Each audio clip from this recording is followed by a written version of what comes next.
Sisilipin na rin ng Department of Public Works and Highways o DPWH ang posibleng koneksyon ng mga diskaya sa CLTG Builders, ang kumpanya na pagmamay-ari ng ama ni Senator Christopher Bongo. Kasunod ito ng pahayag ng Office of the Ombudsman na maaring may itinatago ang mga diskaya matapos umatras sa pagkikipagtulungan sa investigasyon ng Independent Commission for Infrastructure o ICI. Si Sheena Torno sa detalye ng balita. Kikilos na upang imbestigahan ng Department of Public Works and Highways ang kumpanya na pagmamay-ari ng ama ni Senator Christopher Bongo na CLTG Builders. Base ito sa naging pag-uusap ni na DPWH Secretary Vince Dizon at Ombudsman Jesus Crispin Rimulya kung saan inirekomenda niyang dapat maimbestigahan ang kumpanya na konektado sa senador. Nag-ugat ito matapos bawiin ng company na Sarat Curly Discayang na unang pahayag na makikipagtulungan sila sa ginagawang investigasyon ng Independent Commission for Infrastructure kaugnay ng maanomalyang flood control project. Today, umpisa na namin ang iimbestiga sa CLTG Corporation.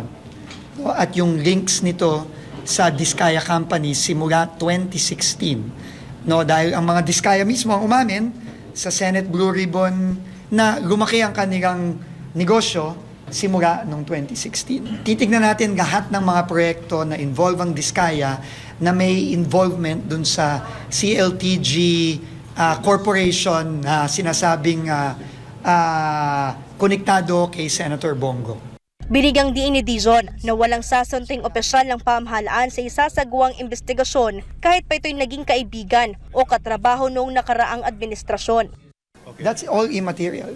Whether I worked with someone or not, any allegation of corruption needs to be taken to the end. And that is our job here. Pagka na-identify na natin yan, definitely magkukonduct tayo ng mga inspection. Ang importante ngayon, a-identify natin ano yung mga proyektong yun. Gagawin na natin yun ngayon. Dahil nga lumabas na may possible na pinoprotektahan ng mga diskaya. Sa panig naman ng ICI, bukas silang imbitahan si Senator Go sa pagdinig ng komisyon sa nagpapatuloy na investigasyon ukol sa flood control anomaly. Sa tanong naman kung posible nga bang maisama sa Immigration Lookout Bulletin Order ang senador. The Commission always acts based on evidence. No?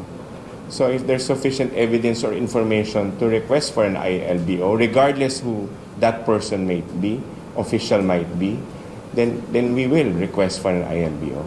Matatandang una na ring pinabulaanan ni Senator Bongo ang kanyang koneksyon sa operasyon ng kumpanya ng kanyang ama. Samantala, nagsimula na umaga ng Huwebes ang Asset Recovery Meeting ng ICI kasamang iba't ibang opisyal ng mga ahensya ng pamahalaan. Kasama rito ang Anti-Money Laundering Council, Bureau of Customs, Bureau of Internal Revenue, Civil Aviation Authority of the Philippines at marami pang iba.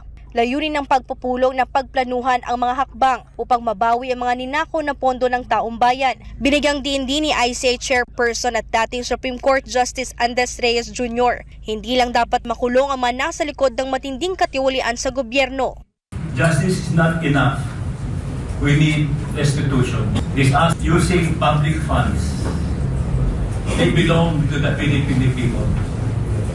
Money that will have been spent on building schools, hospitals, and road projects was instead burned wantonly on useless luxuries and vices. Let us recover what was stolen. Bubuo na rin ang ICI kasama ang mga nabanggit na ahensya ng pamahalaan ng Technical Working Group. Hakbang ito para mapahusay ang koordinasyon, legalidad at lista ng mga aksyon na gagawin ng komisyon at mga ahensya ng pamahalaan sa pagbawi ng pera ng taong bayan. Composed of representatives among all these agencies who will meet regularly, or at least once a week, to update each other, exchange information on what they have and what have they done so far.